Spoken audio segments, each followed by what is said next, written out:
কিভাবে ভয়কে নিয়ন্ত্রণ করবেন শুনুন তাহলে। নাম্বার 1, ভয়কে মেনে নিন।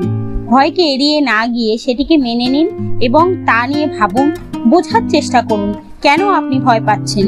নাম্বার 2, শ্বাস প্রশ্বাসের নিয়ন্ত্রণ। গভীর শ্বাস নিন এবং ধীরে ছাড়ুন। এটি আপনার মস্তিষ্ককে শান্ত করতে সাহায্য করে। নাম্বার 3, ধ্যান ও যোগ ব্যায়াম করুন। প্রতিদিন ধ্যান এবং যোগ ব্যায়াম চর্চা করলে মানসিক চাপ কমে এবং ভয়ের অনুভূতি নিয়ন্ত্রণ করা সহজ হয়। নাম্বার 4, ইতিবাচক চিন্তা করুন।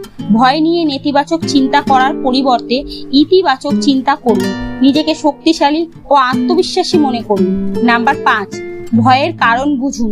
যে কারণে আপনি ভয় পাচ্ছেন সেটিকে বিশ্লেষণ করুন এবং তার সমাধান খুঁজে বের করার চেষ্টা করুন।